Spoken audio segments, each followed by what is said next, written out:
नमस्कार, आप देख रहे हैं चैनल वन।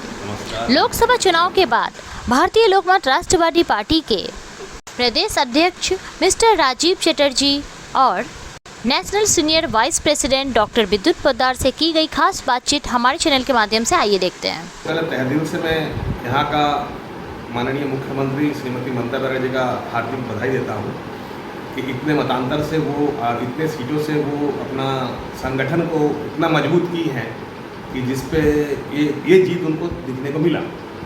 अब हमारा जहाँ तक एक्सपीरियंस था, हमारा कैंडिडेट बहुत जगह से उतरे थे, लेकिन मैं कैंपेनिंग कर रहा था जंगीपुर में अपना मुर्शिदाबाद में हमारा कैंडिडेट था असीम राय जी, और हमारा मालदा दक्षिण से एक हमारी कैंडिडेट थी सुष्मिता देवकर जी।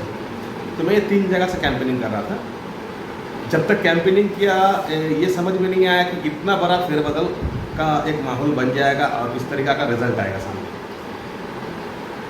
सभी कुछ बहुत सामान्य था उस समय, जिस समय हम चुनाव लड़ रहे थे। बहुत सामान्य रूप से हमने जो परिक्रमा करना हर परिश्रम किया, हर परिक्रमा किया, करने के बावजूद जो रिजल्ट सामने आई है, तृणमूल छोड़ के, बंगाल की मैं बात कर रहा हूँ, तृणमूल छोड़ के जिस किसी भी पार्टी का जो भी परिणाम सामने आया है वो असंतुष्टजनक है। तो ये हो सकता है कि हमारा संगठन बहुत ज़्यादा हम मजबूत नहीं कर सके, जिस कारण से ये हुआ है। हम अपने परवर्ती काल में इसके बाद फ्यूचर के लिए हम अपना संगठन मजबूत कर रहे हैं। हमारा अभी जो बाई इलेक्शन हो रहा था, इसमें भी हमको पार्टी से ऑफर थी। तो एज ए स्टेट प्रेसिडेंट, प्रदेश अध्यक्ष के रूप में मैंने रिक्वेस्ट करके ना कहा। क्यों? ये पूरी हार की जिम्मेदारी जो है हम अपने सर पे लेते हैं एज ए प्रदेश अध्यक्ष, एज ए स्टेट प्रेसिडेंट। कहीं ना कहीं हमारी कुछ ना कुछ संगठन में कमजोरी रह गई होगी, जिस वजह से आज हमारा इतनी बड़ी हार हुई है। तो सर्वप्रथम मैं ये कहना चाहता हूँ कि अभी ये 2 साल 26 की तैयारी हम कर रहे हैं, और 26 की तैयारी बहुत ज़ोर शोर से होगी। हमारे संगठन को मजबूत करने में जो भी हमारी भूल चूक रह गई है, उस पर हम पूरा अमल करेंगे और उसको हम संगठन पे पहले मजबूत करेंगे। क्योंकि कोई भी पार्टी जब तक संगठन मजबूत ना हो, वो पार्टी का रिजल्ट का बहुत अच्छा आना ये संभव नहीं है। अब ये आप देख ही पा रहे हैं, देखिए खुद अयोध्या से बीजेपी की कितनी बड़ी हार हुई है। हम कहते हैं, हम लुक छिप बात नहीं करते हैं, छुपा के कुछ बात नहीं रखते हैं।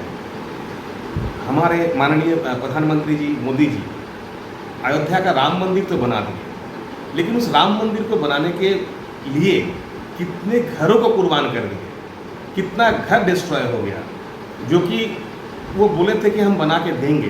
क्या ये हार हम सोचें कि उन लोगों का अभिशाप के कारण है अयोध्या का हार? पूरे यूपी की बात मैं कर रहा हूँ। माननीय योगी जी, माननीय मुख्यमंत्री हमारे जो आदित्यनाथ योगी जी हैं, उनका संगठन को हम कमज़ोर नहीं कह सकते हैं। उनका भी संगठन, उनको नेक्स्ट टू पीएम का दर्जा दिया जाता है। आने वाले समय के लिए पीएम का दर्जा उनको सभी कोई जानते हैं, पर वहाँ से भी इतनी बड़ी हार। तो इसे क्या समझे? जनता की अदालत में ये हार हुई है। जनता खुद से सभी को चुने हैं और रिजेक्ट किए हैं। तो इसी प्रकार हमारा भी हुआ है। खैर, हमारी तो अभी फ़िलहाल कदम ही जमाए थे हम बंगाल में बीएलआरपी का। तो हमें जहाँ तक लगा कि हमारा संगठन को हमारा कहीं ना कहीं हम कमज़ोर रहे संगठन को मजबूत करने में, और इसको हम देखते हैं अब संगठन पे ही हम ध्यान दे रहे हैं 26 के लिए। और 26 के लिए जिस तरह की तैयारी चल रही है, 26 को हमारा रिजल्ट बीएलआरपी का बहुत अच्छा ही होगा।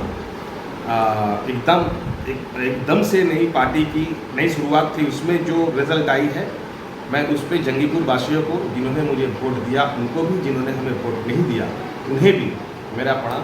और हमेशा मैं उनके साथ रहूँगा, पास रहूँगा जंगीपुर वालों के साथ। कभी भी कोई छोटी मोटी घटना, कोई भी दिक्कत, सुविधा में वो हमें हमेशा अपने पास है। सर, आप बार बार एक ही चीज़ पर जोर दे रहे हैं कि ये हार संगठन की हार है। कहीं ना कहीं ये तो आपको लग ही रहा होगा कि इसमें, इस हार के पीछे सिर्फ संगठन नहीं है, कुछ अपनी भी कमजोरियां, खामियां होंगी, जिसके कारण जो इतनी बड़ी हार मिली है। जरूर, हम तो यही बात बता रहे हैं सागर जी कि संगठन एक बहुत बड़ी चीज़ होती है। आज मैं तृणमूल का ही बात कर रहा हूँ, मैं खुल के ही बताता हूँ।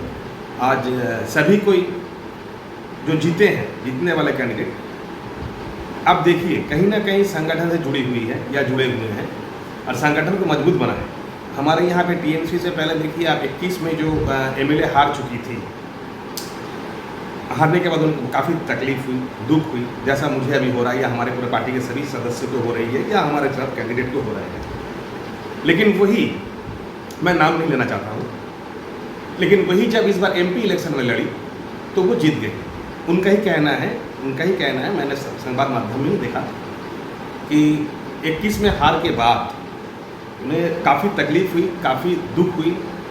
तो माननीय मुख्यमंत्री जो हमारे दीदी हैं ममता बनर्जी जी, वो उन्होंने कहा कि तू संगठन पे ध्यान दे।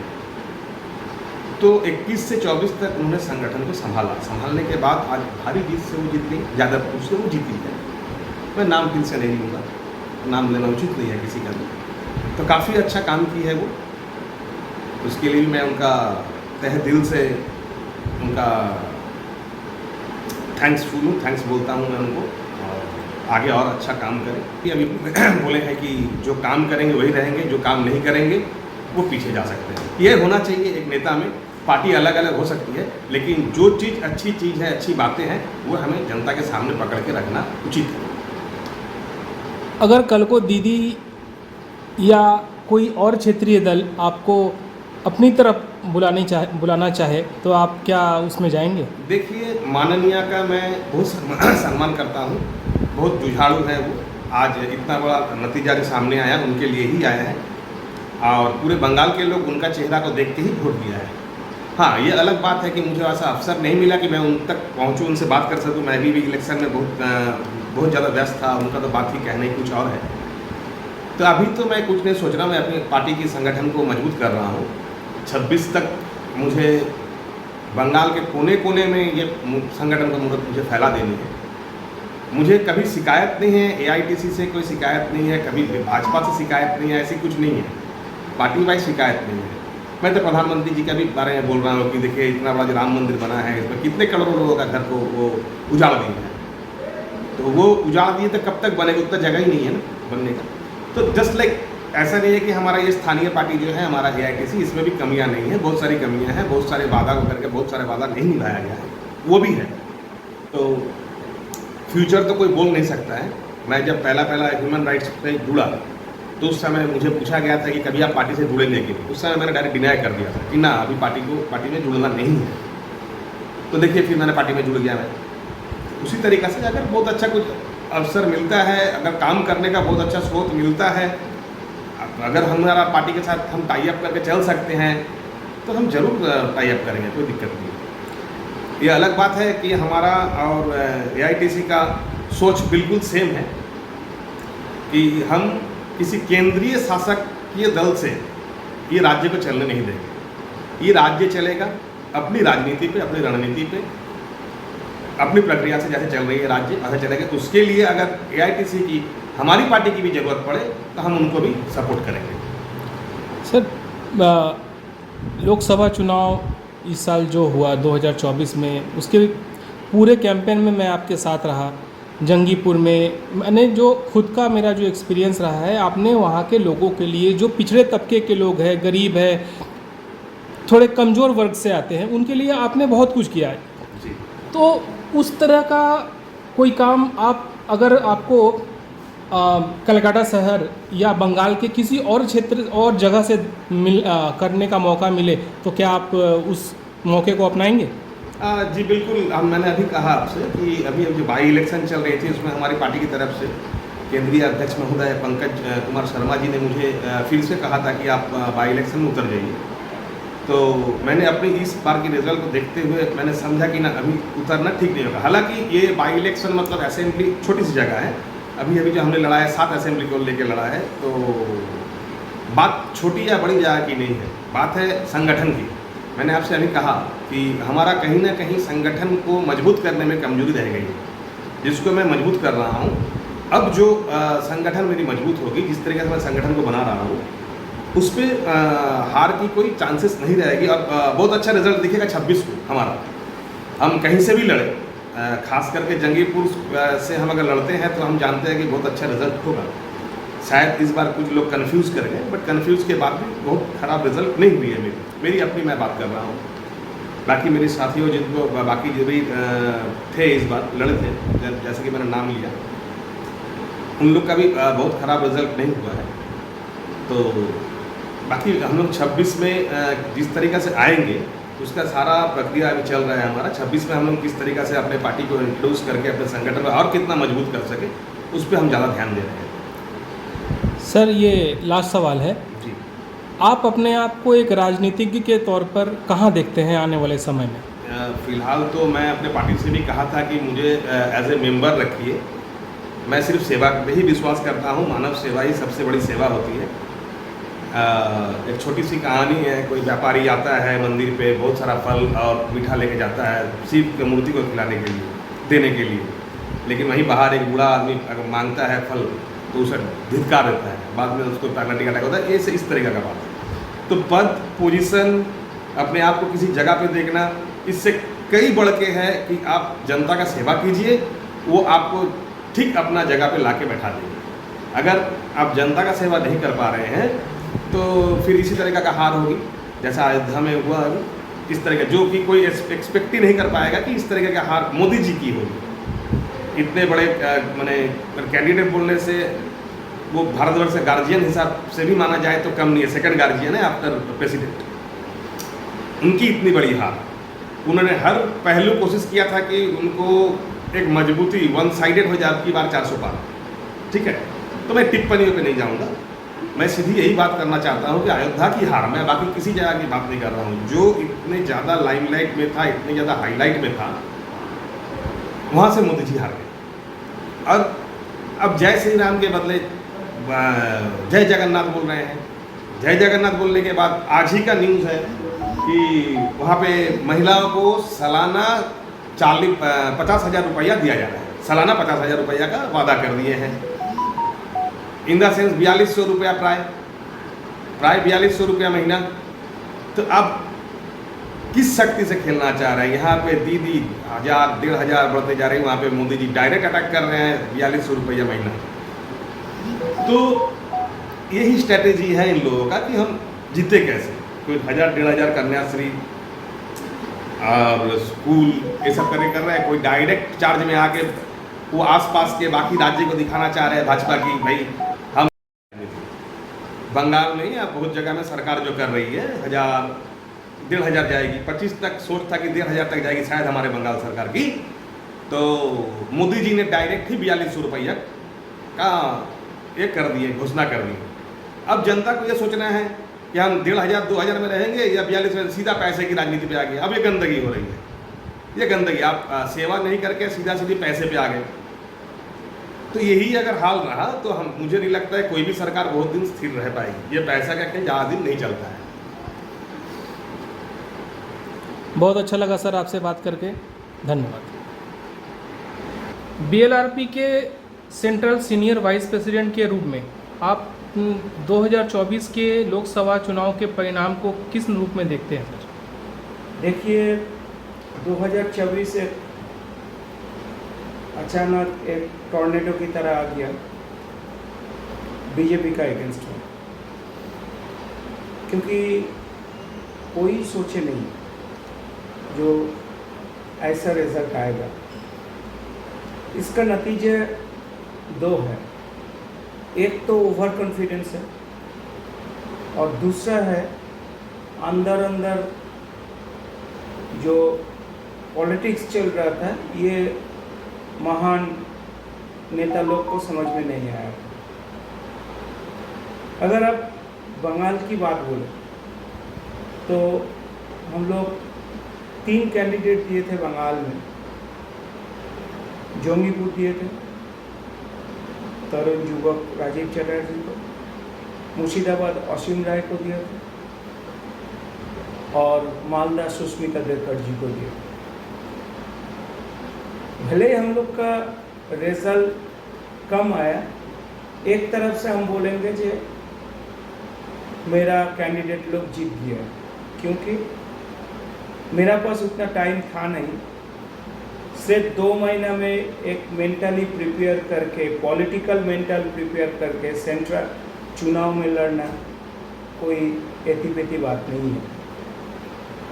इस तरीके से देखा जाए तो मेरा सैनिक लोग सब फास्ट में ही है।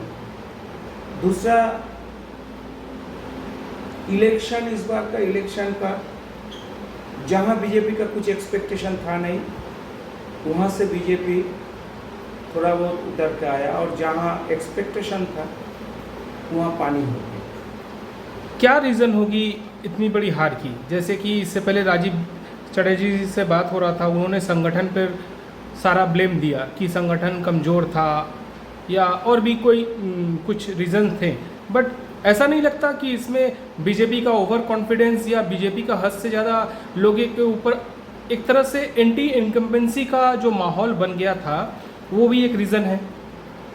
देखिए, मेरा संगठन की अगर बोला जाए तो बंगाल में मेरा संगठन का जो तीनों सैनिक था, ये स्ट्रॉन्ग था।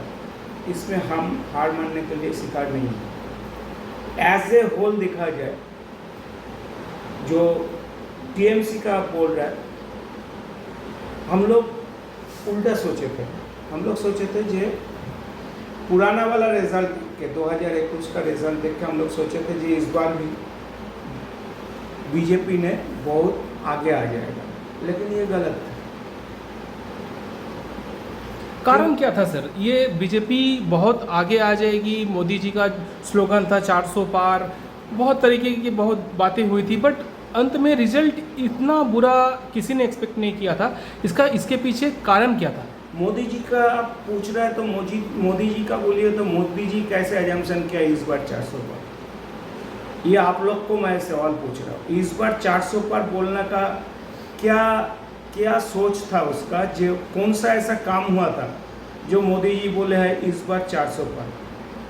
और जो लोग बोला था जो इस बार 20 भी सीट नहीं आएगा जिसका, उसका आ गया 29 सीट। क्यों? जनता जनार्दन है, जनता ही वोट दिए है, तो जनता का पास पहुँच के जनता को मेजरमेंट हम लोग कोई पार्टी नहीं कर पाया। जब हम चुनाव क्षेत्रों में गए, हम लोग वोट मांगे हैं जनता से, जनता चुपचाप, जैसे भारी बारिश होने का पहले मेघ ऐसा गुंठा हो जाता जो समझ नहीं पाता है, ठीक ऐसे ही जनार्दन जनता था। लेकिन हम अगर फोर्सफुली बोलेंगे भैया हम इस बार 400 पार कर देंगे, तो ये आपका बोली है, मेरा बोली नहीं है, और इसको स्वीकार करने के लिए कोई मतलब शर्म नहीं आना चाहिए। मेरा बीएलआरपी पार्टी की तरफ से मैं हर जनता को बंगाल का हार्दिक शुभकामनाएं दे रहा हूँ, क्योंकि सभी जनता हम लोग का साथ दिए, साथ में चले हैं, और हम लोग हर क्षेत्र में, हर गली में, जहाँ जहाँ मेरा मतलब कैंडिडेट था, हर गली में हम लोग गए थे। हाँ, मैं मान रहा हूँ कि मेरा पार्टी बंगाल में 2 महीना का पार्टी, लेकिन सेंट्रल में मेरा 15 साल का पार्टी, 2 महीना का पार्टी का हिसाब से मैं जीत हासिल किया, ये तीनों को लेके। 2026 में क्या रणनीति के साथ उतरेंगे सर आप? फिलहाल अभी उतना आगे बढ़ के बोलने का ठीक नहीं है। हम लोग हट्टे में पहला दिन, जिस दिन हम लोग एयरपोर्ट में उतरे थे, हम और राजीव हम लोग बोले थे ये चमकदारी कुछ है। अभी भी मैं बता रहा हूँ, वो चमकदारी 2024 साल के लिए हमने बोला नहीं। चमकदारी अभी भी है, खेला अभी भी बाकी है, लेकिन मेरी तरफ से जो विश्वास है, हम खुद अपना पैर में चलेंगे। अगर देखेंगे जो पैर में चलते चलते सीधा सबको पीछे हट के हम आगे निकाल गया, तो अपने आप मेरा साथ मेरा पड़ोसी, मेरा दोस्त सभी आएगा, मतलब पॉलिटिकल। तब हम सोचेंगे जो पड़ोसी का साथ मॉर्निंग वॉक करे ना अपना अकेला मॉर्निंग वॉक करे। जो अकेला मॉर्निंग वॉक कर रहा था उसको दुर्गापुर में लेके गए और पीछे बैठा दिया, तो हम इसीलिए यही सोच रहे हैं, हमरा वर्किंग एक्टिविटीज़ देख के, मेरा प्रदेश अध्यक्ष का वर्किंग एक्टिविटीज़ देख के, जैसे तेजी घोड़ा से दौड़ रहे, हम तेजी घोड़ा को किसी को सेल नहीं करते हैं। रेस का मैदान का घोड़ा अगर मेरा बाजी मत कर सकता है 2026 में, तो हम उसको लेके सोचेंगे अगला भविष्य क्या करेंगे। अरे जिसका पास अपना हाथ दे देंगे उसका हाथ का तो लड्डू हम बन जाएंगे, लेकिन लड्डू बनने के पहले हम देखेंगे वो लड्डू का कीमत कितना हो रहा है। अगर लड्डू का कीमत सही सलामत हो और तेजी घोड़ा दौड़ के वो लड्डू हासिल कर सकता है तो हम अपना चलेंगे, और नहीं तो अगर कोई रिक्वेस्ट आए किसी के लिए और पार्टी के लिए और तेजी घोड़ा के लिए तो हम सोचेंगे। मतलब सर आप ये कहना चाहते हैं अगर तृणमूल आपको ऑफर करती है तो आप तृणमूल के साथ भी जा सकते हैं? देखिए, कोई तृणमूल, कोई छिन्नमूल, कोई वस्त्रमूल, कोई मूली मेरे पास नहीं है, सब मूली मेरा समान है। अभी 26 में तृणमूल हमको बोलेंगे इसका मतलब नहीं है हम तेजी घोड़ा को, आपको पहले ही बोल दिया कि हम तेजी घोड़ा को सेल नहीं करते। रेस का मैदान में जब उतार दिए उसको, तो रेस में खींच के उसको आगे ले जाने का ही मेरा मकसद है। अभी आप जो सोचिएगा, तृणमूल बोलिए, बीजेपी बोलिए, सीपीएम बोलिए, आरएसपी बोलिए, जिसको सोचिएगा आप सोचिए, वो आपका सोचने का है। मेरा घोड़ा घोड़ा ही रहेगा, मेरा बाजी बाजी रहेगा, और बंगाल के लिए और तेज में दौड़ना है। यही मेरा नेक्स्ट प्रोग्राम है, नेक्स्ट एजेंडा है। फिर रिजल्ट तो ऑटोमेटिक आएगा भैया, तब हमको ढूंढने का नहीं पड़ेगा, जिसको ढूंढने का है वो ढूंढ लेगा। उस टाइम में हम सोचेंगे कैसे क्या चलेगा, क्योंकि ये पॉलिटिक्स है, इसमें कोई ऊंचा आवाज में नहीं बोल सकता है हम अकेला चलते हैं। आज आप तृणमूल बोल रहा है, बुरा मत मानिए, ये तृणमूल ही एक दिन बीजेपी के साथ गठबंधन किया था, ये तृणमूल एक बार कांग्रेस का साथ भी गठबंधन किया था, कांग्रेस सीपीएम का अलायंस का साथ गठबंधन किया था। क्यों किया था? कोई दरिया पार होने के लिए किसी को किसी का हाथ पकड़ना पड़ता है, तो इसीलिए हम लोग को जो पार्टी है, हमको दरिया पार करने के लिए, तैरने के लिए मेरा कैंडिडेट लोग काफ़ी है। लेकिन अगर सिचुएशन आए, फिर आपको रिपीट कर रहा हूँ, आपको समझना पड़ेगा, अगर सिचुएशन आए तो किस सिचुएशन में, किस हालत में कहाँ जाना पड़ेगा, ये तब तैयार करेंगे हम लोग केंद्रीय हम लोग का मंडली से। अभी कुछ नहीं, अभी काम काम काम एंड काम। तो सर बंगाल की जनता के लिए क्या सोच रखे हैं? बंगाल की जनता के लिए सॉरी, हम लोग हार गए हैं। हार के भी जब जीत होता है तो उसको बाजीगर बोला जाता है। तो बंगाल की जनता को हम बोलेंगे इतना ही, आप लोग हम लोग को सहयोगिता दिए हैं, एक साथ कंधे पे कंधा मिला के काम किए हैं। भरोसा रखिए, मेरा जितना सैनिक है, अभी तो इलेक्शन ख़त्म हुआ, जितना सैनिक है, जो लोग वादा किए हैं जे हारने के बाद हम लोग साथ में रहेंगे, हाँ, हारने का बाद भी साथ है, हारने का टाइम में भी साथ है, जीतने का बाद भी रहेंगे, जीतने का पहले भी हम लोग रहेंगे। आपसे बात करके बहुत अच्छा लगा सर। आने वाले चुनाव के लिए बहुत बहुत शुभकामनाएं। धन्यवाद। धन्यवाद।